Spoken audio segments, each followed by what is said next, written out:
হবে গোরস্থান। কাদের চোখের জলে আমি ও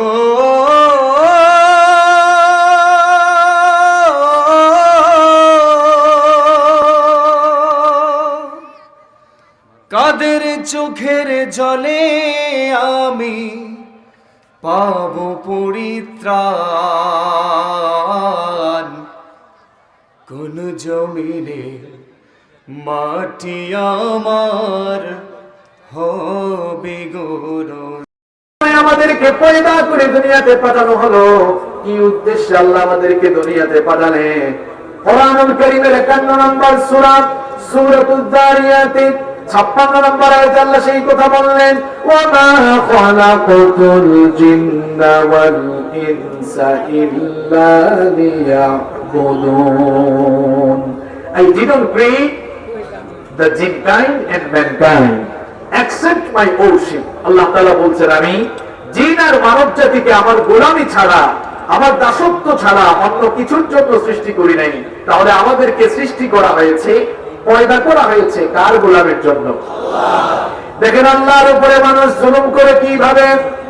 এই দুনিয়ার সমস্ত মানুষ আল্লাহ পয়দা করেছেন, মানুষকে সৃষ্টি করে আল্লাহ দুনিয়াতে পাঠিয়েছেন কার গোলামের জন্য? ওই মানুষগুলো দুনিয়াতে এসে যখন একত্ববাদী রবকে মাহবুদ হিসাবে বর্জন করে নিজেদের বানানো কিংবা কল্পনা প্রসূত অন্যান্য মাহবুদকে তার রব হিসাবে গ্রহণ করে ফেলে, তখন ওই মানুষগুলো, ওই লোকগুলো আল্লাহর সঙ্গে শিরক করে আল্লাহর উপরে জুলুম করে বসে। আল্লাহর সঙ্গে শিরক করা এটা হচ্ছে দুনিয়ার সবচেয়ে বড় জুলুম। এই দুনিয়ায় লক্ষ লক্ষ নয়, কোটি কোটি মানুষ রয়েছে যারা একত্ববাদী রবকে বাদ দিয়ে আল্লাহর সঙ্গে শিরক করছে। আল্লাহর সঙ্গে শিরক করে যারা দুনিয়ার সবচেয়ে বড় জালেম হলো তারা। কারণ আমি যদি আপনাদেরকে প্রশ্ন করি, ভাই বলেন তো দুনিয়ার সবচেয়ে বড় জালেম কে? ওই দিন এক মাহফিলে সেম কোশ্চেনটা করলাম, একজন কয় হুজুর বুশের বাচ্চা বুশ। আমি বললাম না, আপনার জবাব হয়নি, কারণ কোরআনটা আপনি ভালো করে পড়েননি। সবচাইতে মস্ত বড় জুলুম হচ্ছে শিরক। এই জন্য শিরকের গুনাহ যারা করে তারাই দুনিয়ার সবচেয়ে বড় জালেম। সাইয়েদনা লুকমান হাকিমের নাম আমরা অনেকে জানি। তিনি কোন পয়গম্বর ছিলেন না, তিনি কোন নবী ছিলেন না, রাসূল ছিলেন না, কিন্তু আল্লাহ তাআলা তাকে হিকমত দান করেছেন, প্রজ্ঞা দান করেছেন। আর তিনি তার ছেলেকে এত চমৎকার চমৎকার নসিহত করেছিলেন, এত সুন্দর সুন্দর নসিহত করেছিলেন। তার সেই নসিহত আল্লাহর কাছে এত ভালো লেগেছিল, এই জন্য আল্লাহ তাআলা সেই নসিহতগুলো আমাদের জন্য কোরআনে কারীমে তুলে দিয়েছেন। সাইয়েদনা লুকমান হাকিম তার সন্তানকে নসিহত করতে গিয়ে প্রথমেই তার সন্তানকে এই শিরক নামক জুলুম থেকে সাবধান করেছেন। কোরআনুল কারীমের 31 নম্বর সূরা সূরা লুকমানের 13 নম্বর আয়াতে রব্বুল আলামিন বললেন, وَإِذْ قَالَ لُقْمَانُ لِابْنِهِ وَهُوَ يَعِظُهُ يَا بُنَيَّ لَا تُشْرِكْ بِاللَّهِ إِنَّ الشِّرْكَ لَظُلْمٌ عَظِيمٌ। আল্লাহ তাআলা বলছেন, স্মরণ করো সেই সময়ের কথা যখন লুকমান হাকিম তার ছেলেকে ওসিয়ত করতে গিয়ে বলেছিলেন, ইয়া বুনাইয়া, হে আমার কলিজার টুকরা সন্তান, লা তুশরিক বিল্লাহ, আল্লাহর সঙ্গে শিরক করো না। ইন্নাশ শিরকা লাযুলমুন আযীম, কারণ শিরক হচ্ছে দুনিয়ার সবচেয়ে বড় জুলুম। এই জন্য আমি বলেছি, এই দুনিয়ায় আল্লাহর সঙ্গে শিরক করে যারা দুনিয়ার সবচাইতে সেরা উঁচু স্তরের জালেম হলো তারা। আপনারা বলবেন, হুজুর আমরা কসবার মানুষ, এই 1 নম্বরের জালেমের কাতারে নাই। আমরা তো ইমানদার হিসাবে নিজেকে দাবি করি, ঘোষণাও দিয়েছি। ইমানদার হিসাবে দাবি করে, ইমানদার হিসাবে নিজেকে ঘোষণা দেওয়ার পর আমরা অনেকে ইমানের ভেতরে আজ শিরক ঢুকিয়ে ফেলেছি। আকীদার ক্ষেত্রে, কথাবার্তা বলার ক্ষেত্রে, কার্যক্রমের ক্ষেত্রে আমরা অনেক সময় শিরক করে নিজেদের ইমানটাকে আমরা শিরক যুক্ত করে ফেলেছি। আল্লাহ বলেছেন, হেদায়েত যদি পেতে চাও নিজের ইমানটাকে তুমি শিরক মুক্ত করে নাও। কোরআনুল কারীমের 6 নম্বর সূরা সূরাতুল আনআমের 82 নম্বর আয়াতে এই জন্য রব্বুল আলামিন বললেন আল্লাযীনা আমানু ওয়া লাম ইয়ালবিসু ঈমানাহুম বিযুলমিন উলাইকা লাহুমুল আমনু ওয়া হুম মুহতাদুন। আল্লাহ তাআলা বলছেন ঈমান এনে নিজেদের ঈমানের সঙ্গে জুলম অর্থাৎ শিরকের সংমিশ্রণ ঘটিয়েছে যারা, এরা আল্লাহর কাছ থেকে হেদায়েত প্রাপ্ত বান্দা হতে পারবে না, বরং নিজের ঈমানকে যারা এই জুলুম মুক্ত শিরক মুক্ত রেখেছে তারাই আল্লাহর তরফ থেকে হেদায়েত প্রাপ্ত বান্দা। সুবহানাল্লাহ বলেন। আমরা আজ কথাবার্তায় কেমনে শিরক ঢুকিয়ে ফেলেছি দেখেন, আমরা আজ নিজেদের কাজ করতে কিভাবে শিরক করছি দেখেন। প্রত্যেকদিন নামাজে গিয়ে সূরাতুল ফাতিহা তিলাওয়াত করে বলে ইয়্যাকা না'বুদু ওয়া ইয়্যাকা নাস্তাঈন, রব আমরা একমাত্র তোমার গোলামি করি আর তোমার কাছেই চাই। এই লোকটা মসজিদ থেকে বের হয়ে জীবিত মানুষের কাছে চায়, মৃত মানুষের কবরের সামনেও মাথা ঠেকায় সাজদা দিয়া চায়। এই চিত্র আমার সোনার বাংলাদেশে নাই। মৃত মানুষ তো কাউকে কিছু দিতে পারে না, সবকিছু কোরআন সুন্নাহ দিয়ে জাস্টিফাই করা লাগে না, কিছু জিনিস কমন সেন্স দিয়েও বোঝা যায়। আপনি যে কবরে শুয়ে থাকা লোকটার কাছে গিয়ে চাইলেন সে আপনাকে কি দিতে পারবে? সে তো কবর থেকে চলে গিয়েছে, সে তো দুনিয়া থেকে চলে গিয়েছে। সেই লোকটা জীবিত থাকা অবস্থায় যা পেয়েছে সবই আল্লাহর কাছ থেকে পেয়েছে। এই জন্য আপনার চাওয়ার দরকার হয় আপনি চাইবেন কার কাছে?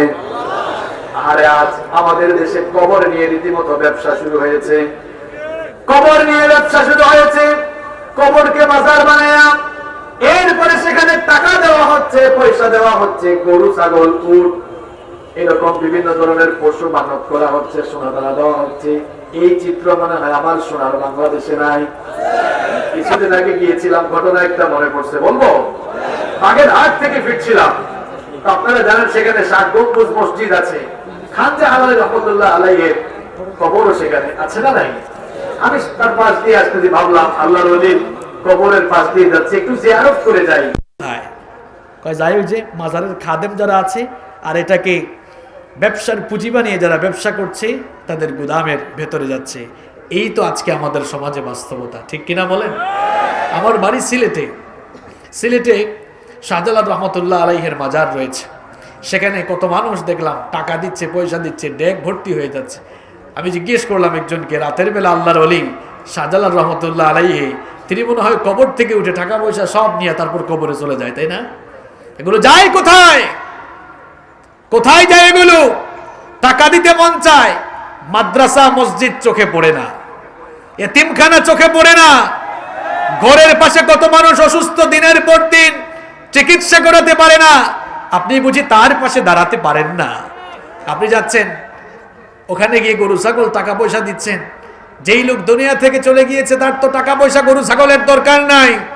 যদি কবরের মধ্যে টাকা দেওয়া, পয়সা দেওয়া, গরু ছাগল দেওয়া, হাঁস মুরগ সোনাদানা দেওয়া জায়েজ হতো, পৃথিবীর মুসলমানরা সোনাদানা, টাকা পয়সা, হাঁস মুরগ আর গরু ছাগল নয়, বুক ছিঁড়ে কলিজা বের করে বিশ্ব নবীর রওজা শরীফের মধ্যে দিয়ে আসতো।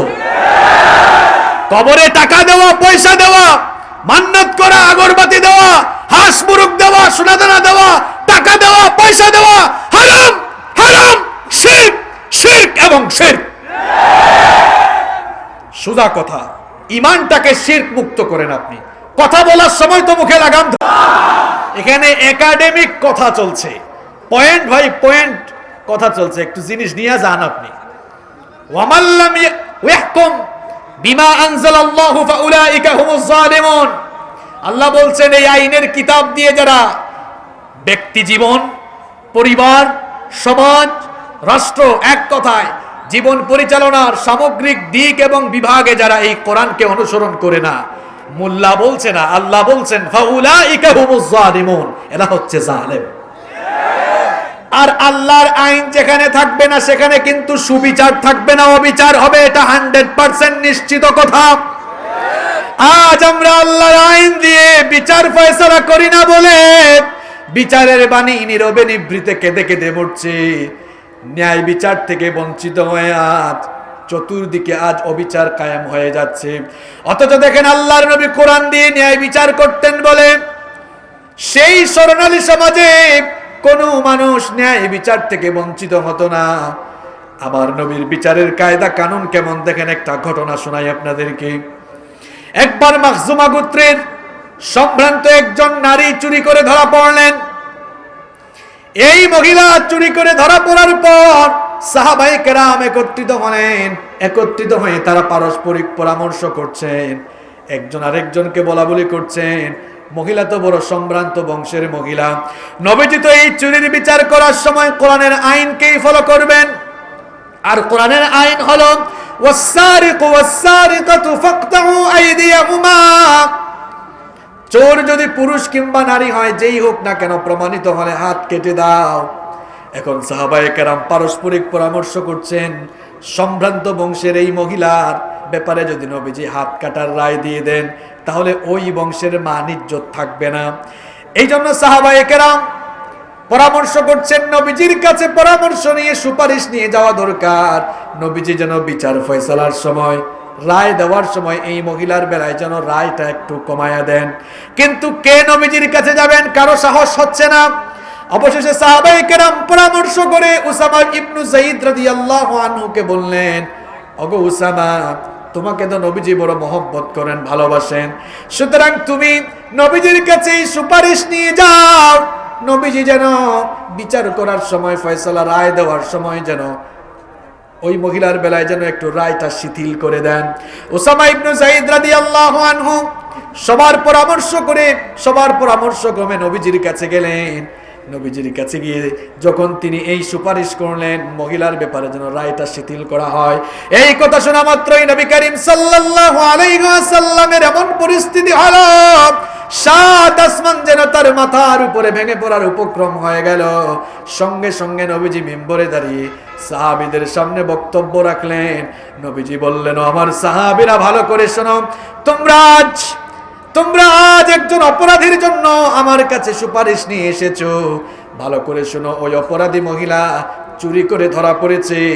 আজ ওই মহিলার জায়গায় যদি আমার নিজের কলিজার টুকরা মেয়ে ফাতেমাও হতো, আমি বিচারের রায় দিয়ে নিজেই আমার মেয়ের হাত আমি কেটে ফেলতাম। আল্লাহু আকবার! এই হচ্ছে ন্যায় বিচারের নমুনা। কারণ নবীজি বিচার করেছেন নিজস্ব মন মস্তিষ্ক দিয়ে নয়, বিচার করেছেন কার আইন দিয়ে? আরেকটু জুড়ে বলেন, কার আইন দিয়ে? আজ কোরআনের আইন মুসলমান নাম দিয়েছি আমরা, মুসলমান নাম নিয়েছি আমরা, বেশভূষা ধারণ করেছিও আমরা। আমাদের মুসলিম সমাজে আজ কোরআনের আইন বাস্তবায়িত নেই বলে আমাদের সমাজ থেকে অন্যায় কমছে না, অপরাধ কমছে না। যতই আপনি অন্যায় অপরাধ কমাবার স্লোগান দেন না কেন, আর যতই আপনি কাজ করেন না কেন, যতদিন না কোরআনের আলোকে বিচার ফয়সালা করবেন, ততদিন পর্যন্ত অপরাধ সমাজ থেকে নির্মূল করতে পারবেন না। চুরি আগের থেকে বেড়েছে না কমেছে আপনারা জানেন? ধর্ষণ আগের চেয়ে কমেছে না বেড়েছে আপনারা আমার চেয়ে ভালো জানেন। সৌদি আরবে আল্লাহর কোরআনের পুরো আইন নাই, অল্প আছে। যতটা আছে এই অল্প আইনে সেখানে রহমত কম না বেশি? অল্পতেই যদি এই অবস্থা হয়, পুরোটা হলে কিরকম হতো আপনি একটু চিন্তা করেন তো।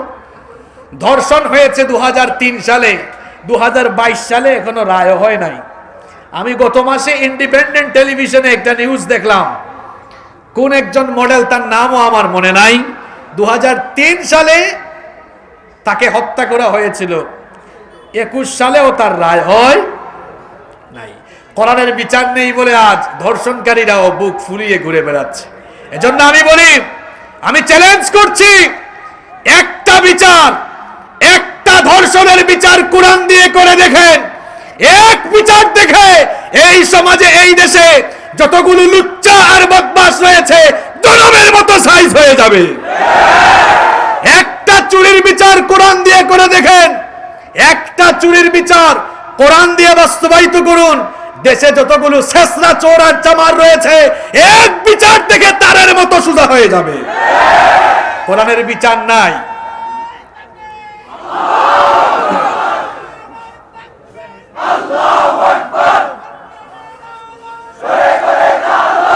এজন্য আমি প্রায় সময় বলি, কোরআন দিয়ে যতদিন না বিচার চলবে, চোর জেলখানায় ঢুকে জামিন নিয়ে বের হয়ে ডাকাতির প্রমোশন নিয়ে সে সমাজে বের হবে। আজকাল তাই হচ্ছে। আল্লাহ বলছেন আমার এই কিতাবের আইন বাস্তবায়ন করে না যারা, জালেম হলো। আপনি বুঝলে বুঝভাতা, না বুঝলে তেজভাতা, আমার দায়িত্ব বলে যাওয়া। আল্লাহ তো বলেছেন মান শাআ ফাল ইউমিন ওয়া মান শাআ ফাল ইয়াকফুর। সব বিধান আল্লাহর তরফ থেকে চলে এসেছে। যার ইচ্ছা মানবে, যার ইচ্ছা মানবে না। যে মানবে লাভ তার, দুনিয়া আখিরাতে নাজাতের ফয়সালা হয়ে যাবে। যে মানবে না লসও তার। মনে রাখবেন ইসলাম ওই যে আগে বললাম আপনার কাছে দায়বদ্ধ নয়। আপনি আল্লাহরে সাজদা দিলে কি আর না দিলেই কি, আল্লাহ আপনার সাজদার মুখাপেক্ষী নন। আল্লাহ কি আপনার সাজদার মুখাপেক্ষী? আপনি আল্লাহর তাসবিহ না জপলে, জিকির আজকার না করলে আল্লাহর লস নাই। কারণ ইউসাব্বিহু লিল্লাহি মা ফিস সামাওয়াতি ওয়া মা ফিল আরদ, আসমান জমিনের সমস্ত মাখলুকাত যার জিকির করে তাসবিহ জপে তিনি কে? আপনি না করলে কি হবে? আল্লাহর তো লস নাই। না করলে লস আপনার, করলে লাভ আপনার। তাহলে আমি আলোচনার শুরুতে বলেছিলাম জালেম মোট কয় প্রকার? একটু জোরে বলেন, কয় প্রকার? এক নাম্বার আল্লাহর উপরে জুলুমকারী জালেম। এবার আসেন দুই নাম্বার, সংক্ষেপে বলি। দুই নাম্বার হচ্ছে, দুই নাম্বারের জালেম তারা নিজের উপরে জুলুম করে যারা। প্রশ্ন হলো হুজুর নিজের উপর মানুষ আবার জুলুম করে কেমনে? এই যে যখন আমরা আল্লাহর বিধানগুলো লঙ্ঘন করি, যখন আমরা অন্যায় পথে পা বাড়াই, তখন আমরা নিজের নফসের উপরে জুলুম করে ফেলি, তখন আমরা নিজেই নিজেদের ধ্বংস ডেকে আনি। যখন আমরা আল্লাহর হুকুম আহকামগুলো বর্জন করি, যখন আমরা আল্লাহর দেওয়া বিধি বিধানগুলো লঙ্ঘন করি, তখন আমরা নিজেদেরকে ধ্বংসের দিকে ঠেলে দেই। নিজের নফসের উপরে আমরা জুলুম করে বেশি। আর এই জুলুম করে আপনি যদি এভাবেই দুনিয়া থেকে বিদায় হন, তাহলে কিন্তু শাস্তি ছাড়া উপায় থাকবে না। তবে আল্লাহ হচ্ছেন দয়াবান, তিনি হচ্ছেন গফফার। নিজের উপরে আপনি যদি জুলুম করে ফেলেন, আপনি যদি নিজের উপর জুলুম করে ফেলেন, গুনাহ যদি আপনি করে ফেলেন, নিজেকে যদি আপনি পাপের দিকে এগিয়ে দেন, এখান থেকে ফিরে আসার একটা রাস্তা আল্লাহ রেখেছেন। রাস্তার নাম তওবা। রাস্তাটার নাম কি বলেন? এই জন্য রব্বুল আলামিন বলেছেন ওয়া মান ইয়ামাল সুআন আও ইয়াজলিম নাফসাহু সুম্মা ইয়াস্তাগফিরিল্লাহা ইয়াজিদিল্লাহা গফুরার রহিমা। আল্লাহ তাআলা বলছেন ওয়া মান ইয়ামাল সুআন, আর যে ব্যক্তি অন্যায় করে ফেলবে, আও ইয়াজলিম নাফসাহু, অথবা নিজের উপরে জুলুম করে ফেলবে, সুম্মা ইয়াস্তাগফিরিল্লাহ, এরপরে সে যদি আল্লাহর কাছে তওবা ইস্তেগফার করে মাফ চায়, ইয়াজিদিল্লাহা গফুরার রহিমা, সে যেন তার রবের ব্যাপারে জেনে রাখে তার রব ক্ষমাশীল, অবশ্যই তার রব তাকে মাফ করবেন। সুবহানাল্লাহ বলেন। তাহলে আমরা নিজের উপর যারা জুলুম করে ফেলেছি, এই যে নামাজ ছাড়লাম, অন্যায় করেছি, অপরাধ করেছি, গান শুনেছি, অশ্লীল অথবা অন্যায় অপকর্মে নিজেদেরকে আমরা যারা জড়িয়ে ফেলেছি, এখান থেকে ফিরে আসার একটা ওয়ে আছে, একটা রাস্তা আছে, সেটার নাম কি? তওবা। আর এক নাম্বার যেটা আছে, আল্লাহ তাআলা তো ওইটার ব্যাপারে বলেছেন ইন্নাহু মান ইউশরিক বিল্লাহি ফাকাদ হাররামা আলাইহিল জান্নাহ ওয়া মাওয়াহুন নার ওয়া মা লিয-যালিমিনা মিন আনসার। আল্লাহ বলেছেন যে আল্লাহর সঙ্গে শিরক করে তার জন্য জান্নাত হারাম, আর জাহান্নামের আগুন তার জন্য অবধারিত, তার জন্য কোনো সাহায্যকারী কিয়ামতে থাকবে। আমি সংক্ষেপে বলছি কারণ আমি তো সেই 7টা বাজে এসেছি। আমি জানতাম আমার আলোচনা 8টায়, অসুস্থতা নিয়ে এসেছি, অপেক্ষা করতে করতেই 10টায় উঠছি। আলোচনার তো এনার্জিও নাই। দুই প্রকার বললাম। সর্বশেষ পয়েন্টে আমি একটু সময় দিব এবং গুরুত্বপূর্ণ কথা কিছু বলবো ইনশাআল্লাহ। জালেম কয় প্রকার বলেছিলাম?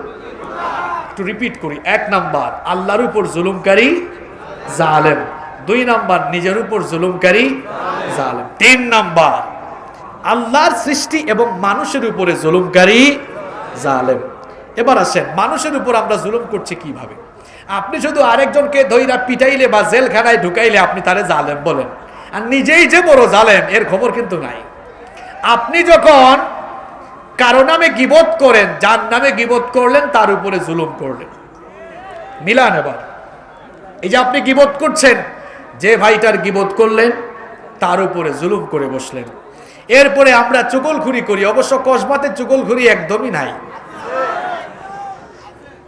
আছে মানে এই চুগলখুরি না থাকলে পরিবারে পরিবারে এত গ্যাঞ্জাম লাগছে কেমনে? এলাকায় এলাকায় এত গ্যাঞ্জাম, এত পেস লাগছে কেমনে? এগুলোর মূল কারণ তো এই চুগলখুরি।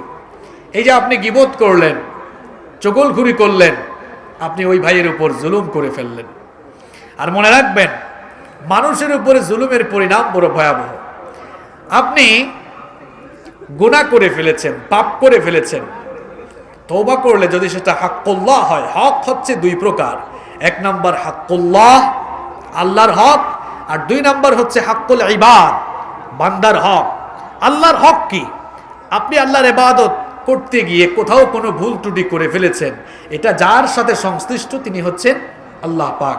আপনি আল্লাহর কাছে মাফ চাইলে মাফ করে দেওয়ার ইখতিয়ার আল্লাহর রয়েছে, তিনি চাইলে মাফ করে দিতে পারেন।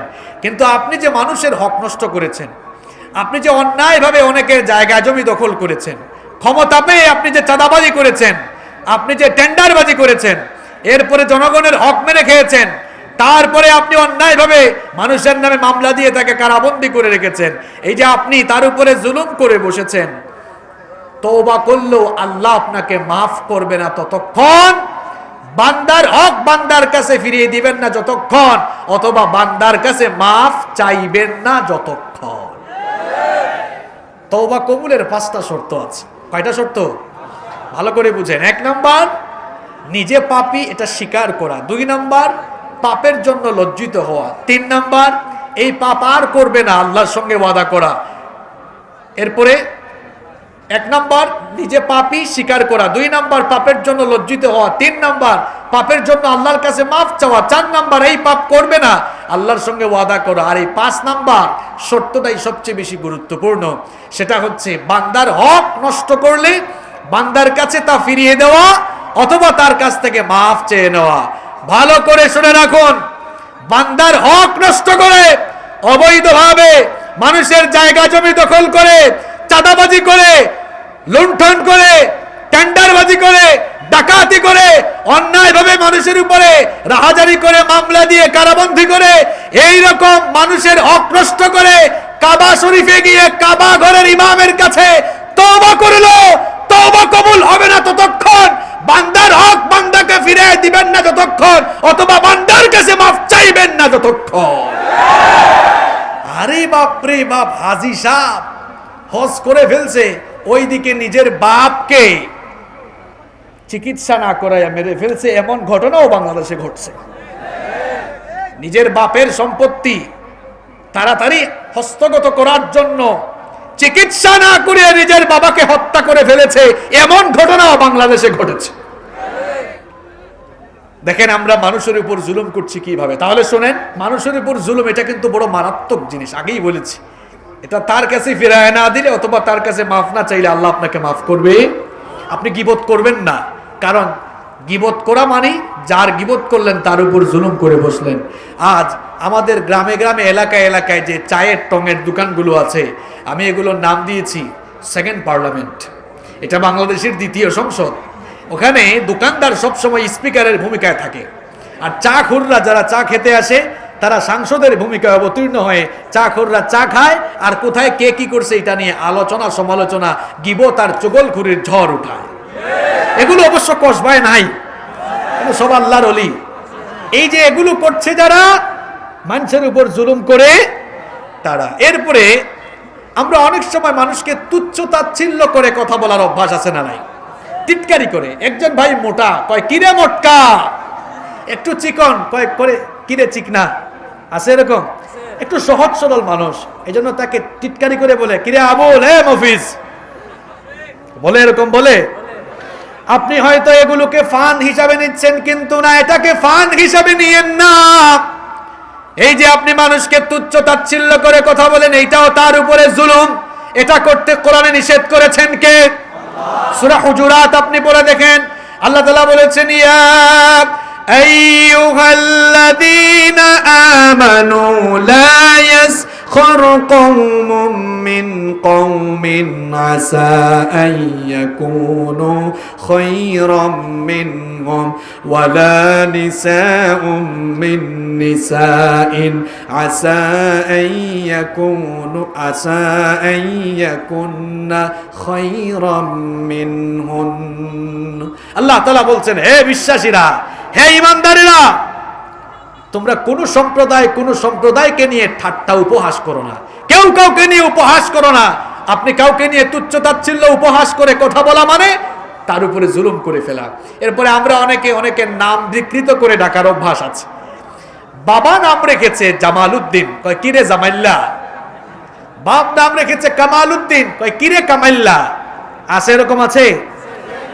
এটাও কিন্তু মানুষের উপর জুলুম করা।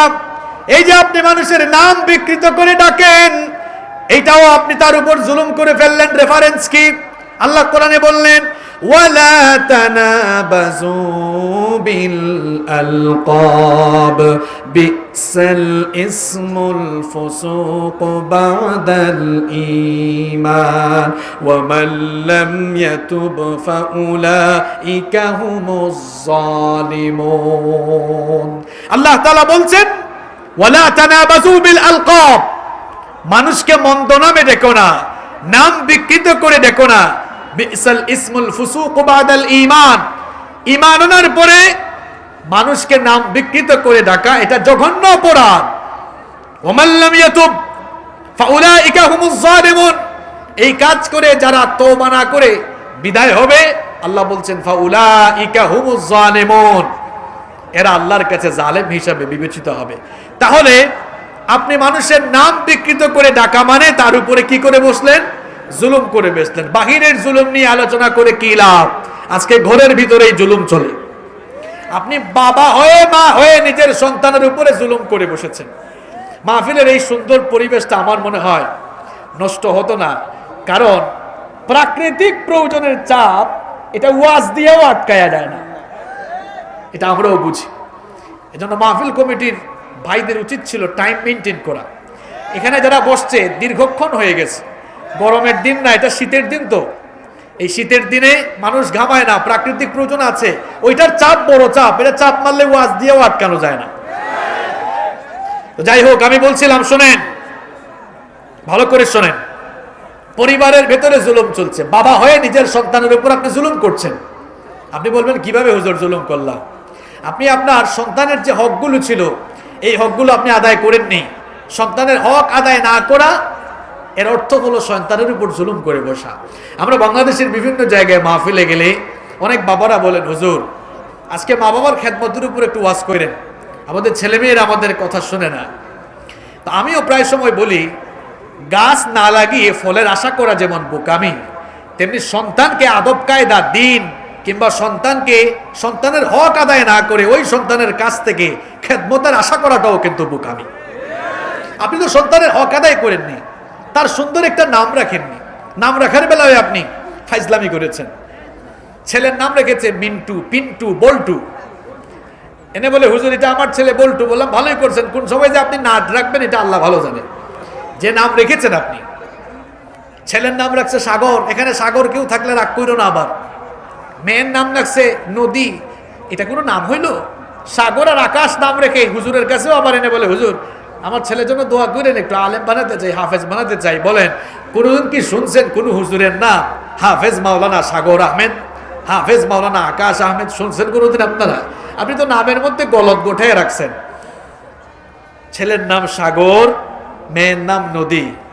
আল্লাহ, এই লোকটারে যদি আল্লাহ আরো কিছু পুলামাইয়া দেয়, আগের গুলার নাম যেহেতু হয়েছে সাগর নদী, বাকিগুলার নাম হওয়ার সম্ভাবনা আছে খাল, বিল, পুকুর, কুয়া, কারণ তার নাম রাখার সিস্টেম তো এগুলোই বলছে। এক লোক তার ছেলের নাম রাখছে তুফান। বললাম তুফান রাখছেন কেন? কই হুজুর অবস্থা বুঝে ব্যবস্থা নিয়েছে। বললাম মানে? কই হুজুর তুফানের সময় হয়েছে তো নাম রাখছে তুফান। মেয়ের নাম রাখছে বৃষ্টি। এই এলাকায় আছে নাকি বৃষ্টি? আরে বাপরে বাপ, এত মেয়ের নামের কালেকশন থাকে কেমনে আপনাদের কাছে? বললাম বৃষ্টি রাখছেন কেন? কয় হুজুর এইটা অবস্থা বুঝে ব্যবস্থা নিয়েছে, বৃষ্টির সময় হয়েছে বৃষ্টি। আমি বললাম ভাই, এই যে অবস্থা বুঝে আপনি ব্যবস্থা নেন, তুফানের সময় হয়েছে বলে তুফান, বৃষ্টির সময় হয়েছে বলে বৃষ্টি, এখন বজ্রপাতের সময় আরেকটা হইলে নাম কি রাখবেন? ঠাডা পড়ছে। কারণ আপনার কাজ কারবার তো ভালো না, আপনি অবস্থা বুঝে ব্যবস্থা নেন। এটা কোন জাতের নাম রেখেছেন আপনি? নবীজি বলেছেন তাসুম্মু বিআসমাইল আম্বিয়া, নবীদের নামের সাথে মিলিয়ে ছেলেদের নাম রাখো। ইন্না হাব্বা আসমাইকুম ইলাল্লাহি আব্দুল্লাহ ওয়া আব্দুর রহমান। আল্লাহর নবী বলেছেন আল্লাহর কাছে দুটো নাম খুব পছন্দের, একটি হচ্ছে আব্দুল্লাহ আর একটি হচ্ছে আব্দুর রহমান। সুবহানাল্লাহ বলেন। এগুলো এনে রাখবেন। রাখেন আব্দুল গফফার, আব্দুল মান্নান, আব্দুল করিম, আব্দুল সত্তার, নিজে রাখতে না পারলে আলেমের কাছে যান, পরামর্শ করে ছেলে মেয়েদের নাম রাখেন। ছেলে মেয়ের একটা হক আদায় করেননি, আপনি তাদের সব শিখাই ফেলছেন। ও লেভেলে পড়িয়েছেন, এ লেভেলে পড়িয়েছেন, সায়েন্সে পড়াচ্ছেন, কমার্সে পড়াচ্ছেন, ভালো কথা তাকে পড়ান, কিন্তু মনে রাখবেন আপনি মুসলমান, আপনার সন্তানও মুসলমান। এজন্য মুসলমান বাবা হিসেবে আপনার মুসলমান সন্তানের প্রতি আপনার তো প্রথম দায়িত্ব হলো তাকে আপনি ওয়া ক খ এবিসিডি শেখাবেন, পরে আলিফ বা তা থা শেখাবেন আগে। এই সিস্টেম মেনটেন না করলে এর কুফলটা হবে এমন, আপনার এই ছেলে বা মেয়ে ডাক্তার হবে, ইঞ্জিনিয়ার হবে, ডাক্তার হইলে একটা কসাই, একটা বেনামাজি, অথবা আপনার সঙ্গে বেয়াদবকারী একটা ডাক্তার হবে। আজ পর্যন্ত আপনি শুনছেন কোনো আলেম তার মা বাপকে ঘর থেকে বের করে দিয়েছে? শুনেছেন আপনারা? বরং পত্রপত্রিকায় আমরা প্রায়ই দেখি অনেক ডাক্তার, অনেক ইঞ্জিনিয়ার এই কাজ কারবার করে। সব ডাক্তার আর সব ইঞ্জিনিয়ার না, আমার দৃষ্টিতে অমানুষ আর অসভ্য যারা, দিনী শিক্ষা পায়নি যারা, এমন কাজ কারবার করে তারা। আপনি আপনার সন্তানকে ডাক্তার বানান, ইঞ্জিনিয়ার বানান, ব্যারিস্টার বানান, যা মন চায় তাই বানান। শিক্ষা দেওয়ার ক্ষেত্রে সবার আগে তাকে কোরআন শেখাবেন, হাদিস শেখাবেন। আমি বলছি আপনাকে এই সন্তান আর কুসন্তান হবে না। আরে বড় আফসোসের কথা আপনাদেরকে আমি বলে যাই, বিভিন্ন সময় এমন সিচুয়েশনে আমরা পড়েছি, দেখা গিয়েছে বাবা মারা গিয়েছে, ছেলে এসে আলেমকে বলতেছে, হুজুর আমার আব্বু তো মারা গেল, জানাজার নামাজটা কেমনে পড়ে একটু নিয়ম কানুন শিখাই দেন তো। এই যারা উঠাউঠি করছেন একবারে চলে যান, কারণ এখানে কোনো ফালতু কথা হচ্ছে না। আমাকে যারা শোনেন আপনারা জানেন না মাহফিলে ফালতু কথা বলার লোক আমি না। কত বড় কথা বলছে আপনি বুঝছেন? এক লোক মারা গেছে, তার ছেলে এসে হুজুরকে বলতেছে, হুজুর আমার আব্বুর জানাজার নামাজ আদায় করবো, একটু সিস্টেমটা নিয়ম কানুনটা আমাকে বলে দেন। এরকম ঘটনা ঘটে কি ঘটে না? আপনার সন্তানকে দিন শিখান, কোরআন হাদিস শিখান, নামাজি বানিয়ে যান, এটা তো বাবা হিসাবে আপনার দায়িত্ব। অন্ততপক্ষে আপনি মারা যাওয়ার পরে আপনার ছেলে যেন আপনার জানাজা ইমামতি করতে পারে, সেই যোগ্যতা সম্পন্ন সন্তান বানান।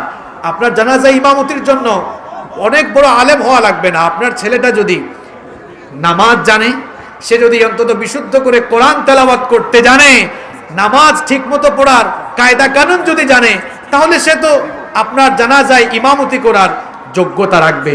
দেখুন আমি আমার কথা বলি, আমি যখন আলিম পাশ করি তখন আমার বাবা মারা যান। আমার বাবার ওসিয়ত অনুযায়ী আমি আমার বাবার জানাজা ইমামতি করলাম। আমার জায়গায় অন্য কোনো আলেম থাকলে আমি যেভাবে আমার বাবার জানাজায় ইমামতির ক্ষেত্রে আমার ভেতরে যে আবেগের বহিঃপ্রকাশ ঘটেছে, সেটা অন্য কেউ থাকলে সেই আবেগের বহিঃপ্রকাশ ঘটতো না।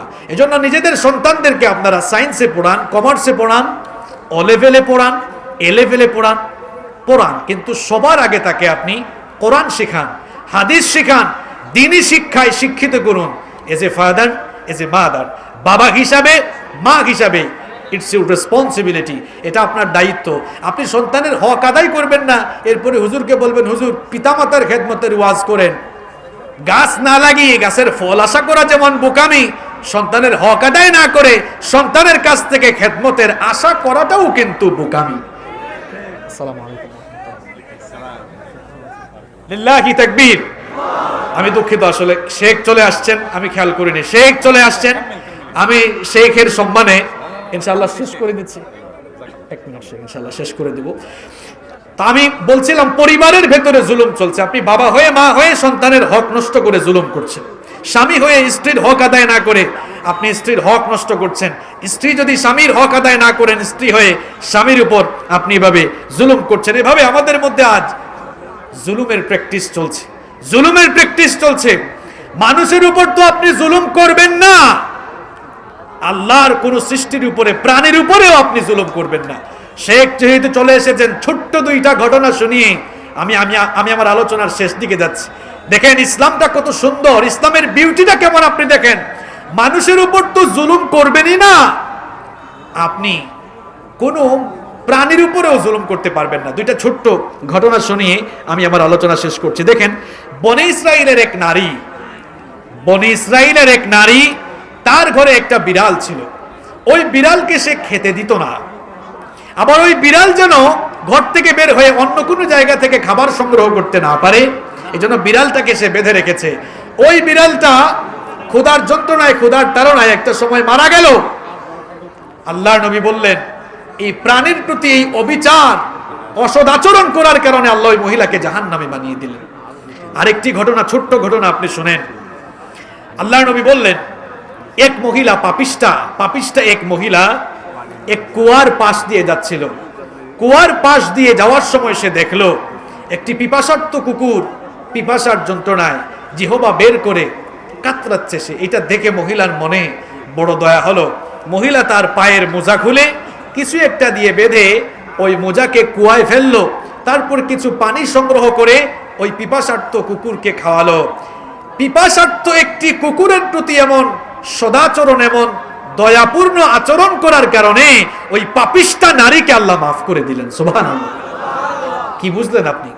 আপনি মানুষের উপর জুলুম তো করবেনই না, কোনো পশু পাখির উপরেও জুলুম করবেন না। গাছের পাতাও প্রয়োজনে আপনি ছিঁড়বেন না, কারণ ওইটাও জিকির করে কার?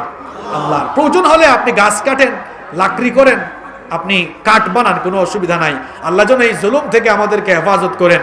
শেখ চলে এসছেন, তিনি আপনাদের সামনে গুরুত্বপূর্ণ নসিহত করবেন ইনশাআল্লাহ।